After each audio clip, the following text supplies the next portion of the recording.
आओ बच्चों, आज हम पढ़ेंगे पाठ 13 डर पर हुई जीत। डरपोक से निडर बनने के बीच केवल थोड़ी सी साहस और हिम्मत की जरूरत होती है। यदि मनुष्य थोड़ा सा साहस जुटा ले तो वह अपने डर पर आसानी से काबू पा सकता है।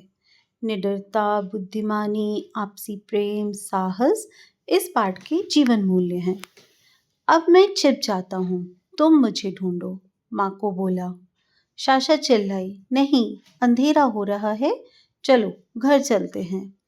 माँ को हो कर हंसने लगा। डरपोक डरपोक, अंधेरे से तुम्हें कितना डर लगता है? साशा परेशान होकर बोली, नहीं, डर वर नहीं है, यहाँ जादूगर और भूत आदि आते हैं, ऐसा माँ कहती है। अरे, तुमने उस पर विश्वास कर लिया?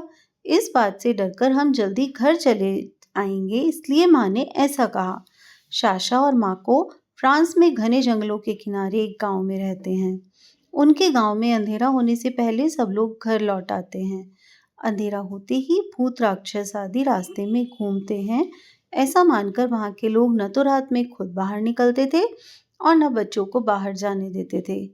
साशा ने एक बार फिर सोचा, फिर बोली, ठीक है, सिर्फ एक बार खेल कर देखते हैं। तुम दौड़ो, मैं आंखें बंद करती हूँ। माको के दौड़कर जाने की आवाज सुनाई दी। उस आवाज के बंद होते ही साशा ने आंखें खोली। आसपास बहुत सारे घने पेड़ थे। साशा दौड़ी। उसने पेड़ों के पीछे देखा, फिर चिल्लाई, देखो माको, अब मैं खरगोश जैसे तेरे कानों को पकड़कर बाहर खींचने वाली हूँ। साशा हंसते हुए दौड़ी, परंतु माँ को अ, परंतु माँ को वहां नहीं था। माँ को जिन जगहों पर जाकर छिपता था, उन सभी जगहों पर वह देख आई, पर वह नहीं मिला। वह चिल्लाई, माँ को बस करो, आ जाओ, पर एक भी आवाज नहीं आई, कोई हिलने जैसी आवाज भी नहीं। साशा को ऐसा लगा मानो माँ को कहीं चला गया है या गुम हो गया। अब अंधेरा हो चुका था। एक बार साशा ने सोचा कि घर वापस चली जाए, पर तभी उसने वहां एक पुराना महल देखा।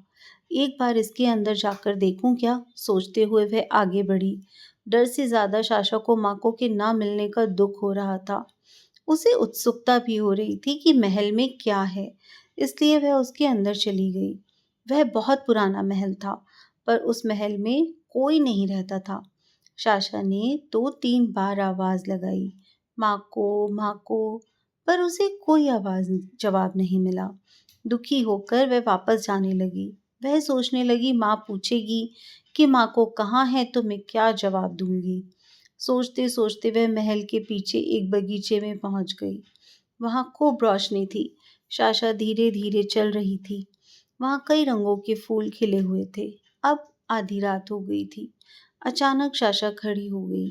दूर कहीं से रोशनी आ रही थी। वहां कैसे इतनी रोशनी है, इसका मतलब है वहां कोई ना कोई रहता है। कहीं माँ को उधर ही तो नहीं चला गया। साशा आगे बढ़ी। वहां आगे दीवार पर एक पंक्ति से दीपक रखे थे और सब जल रहे थे। साशा ने आवाज लगाई, माँ को। अचानक एक डरावनी शक्ल वाला आदमी उसके सामने आकर खड़ा हो गया। उसे देखते ही साशा जोर से चिल्लाई और बिना पीछे देखे दौड़ने लगी। रुक जाओ लड़की, एक भारी आवाज गूंजी तो साशा ठिठक गई। डरते डरते वह धीरे मुड़ी। सामने पहाड़ सा भयानक शक्ल का एक आदमी खड़ा था। भूत है, यह भूत ही है, माँ सच कहती थी। वह डर से कांपने लगी। मेरे बगीचे में क्या कर रही हो? उस राक्षस जैसे आदमी ने पूछा तो साशा थरथराने लगी। मुंह से शब्द ही नहीं फूटे। वह दौड़े या खड़ी रही, उसकी समझ नहीं आया। माँ को, इससे आगे वह कुछ बोल नहीं पाई। क्या माँ को? मेरा छोटा भाई, वह गुम हो गया है। भूत जोर जोर से हंसने लगा, फिर बोला, तो क्या वह तुम्हारा छोटा भाई है? इस भूत को पता है, इसका मतलब यही माको को कहीं ले गया है। सोचते हुए उसने पूछा, माको यहाँ पर है क्या? हाँ, भूत ने सिर हिलाया, इसी बगीचे में है। साशा ने चारों तरफ देखा, कोई नहीं दिखा। उसने विनती की, कृपया माको को छोड़ दो, माँ मुझे डांटेंगी। मैंने कहा ना, वह यहीं तुम्हारी आंखों के सामने बगीचे में है। अगर ढूंढ लोगी तो साथ ले जा सकती हो। तुम ठीक से यहाँ के पौधों को देखो। तुम्हारा माको अब एक फूल में बदल गया है। यदि ढूंढ लोगी तो तुम उसे ले जा सकती हो, और परंतु अगर तुम एक बार में उसे नहीं ढूंढ पाई तो फिर तुम्हारा भाई माको तुम्हें कभी नहीं मिलेगा। क्या तुम सच कह रहे हो? हाँ, मैंने उसे फूल बना दिया है। मुझसे ज़्यादा बुद्धिमान ही मेरे जादू को तोड़ सकता है।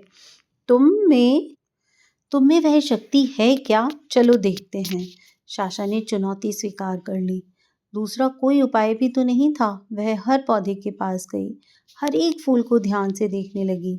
उसे पहेली पसंद है, कितनी भी कठिन पहेली हो वह सुलझा ही लेती है। अब उसे अपने भाई को ढूंढना था। पीला, लाल, सफेद, नारंगी एवं नीले कई रंग के फूल खिले थे। अरे भला ये छोटी लड़की मुझे कहाँ हरा पाएगी, सोचते हुए भूत हंस रहा था। तभी साशा मुस्कुराई और बोली, मेरा भाई मिल गया, यह रहा इस पीले फूल के भीतर। भूत एकदम सकपका गया। भला इतनी जल्दी तुमने कैसे अपने भाई को ढूंढ लिया? पहले मेरे भाई को लौटाओ, फिर बताऊंगी। कुछ ही पल में पीला फूल गायब हो गया। अब वहां माँ को खड़ा था। भूत को देख वह चिल्लाने लगा। भूत अभी भी चकित था। उसने कहा, बोलो, सैकड़ों फूलों में से तुमने कैसे अपने भाई को ढूंढ लिया? सब फूलों पर ओस गिरी हुई थी।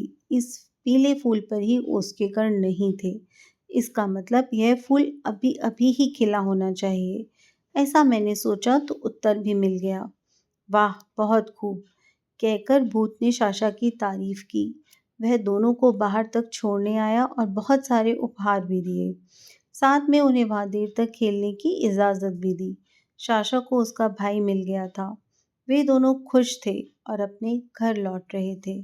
साशा को एक बात का पक्का यकीन हो गया था कि अब माँ को उसे डरपोक नहीं कहेगा।